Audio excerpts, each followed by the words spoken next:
Shanann Watts' mother said she knew something terrible had happened to her, even before the Colorado wife and mother was reported missing. Last year, Sandy Rzucek recalled something woke her from her sleep, and she sat up in bed. "I heard the Holy Spirit say, Shanann," she said, whispering the name. "I felt my daughter's spirit the moment she died," she said Monday during an appearance on Dr. Phil. "I knew. I swear to God I knew.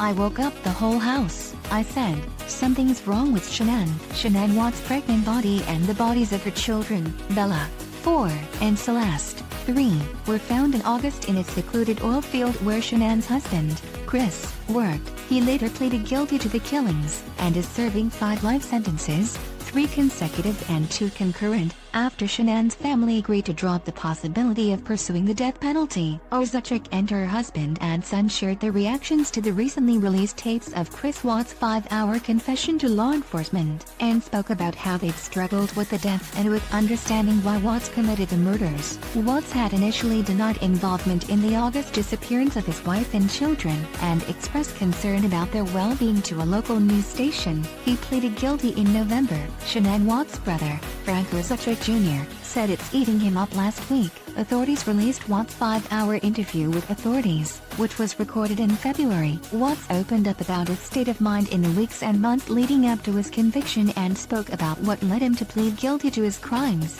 "Why do you think he's telling the truth now?"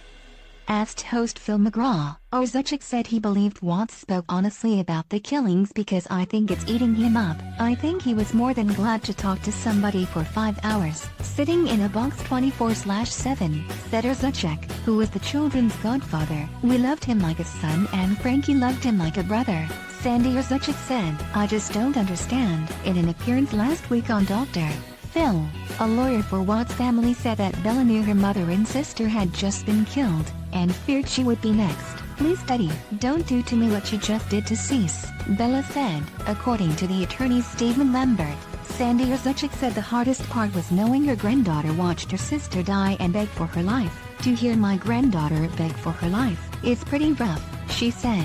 "She told me she was at peace." Rzucek said she also felt the presence of her daughter and grandchildren when authorities told them they had discovered their bodies separately. "That night I was laying in bed and I just felt a presence and I heard my daughter. I felt her, and I heard her say, 'I love you mommy and I'm sorry,'" she said. "She told me she was at peace," Rzucek said. Rzucek said Bella told her, "I can go to Disney World anytime I want." "I said, that's right, Bella," Rzucek said. A new mission. Rzucek said the murders have given her a new mission, to comfort women whose children have gone missing. "I'm still on a mission for my daughter and my grandchildren because they wanted to live. They had the right to live, and they had beautiful lives," she said. "They loved each other. They loved their family. They loved everybody that was around them." She placed her hand on her upper chest. "Mom is here," she said, "and I'm going to stand up for them.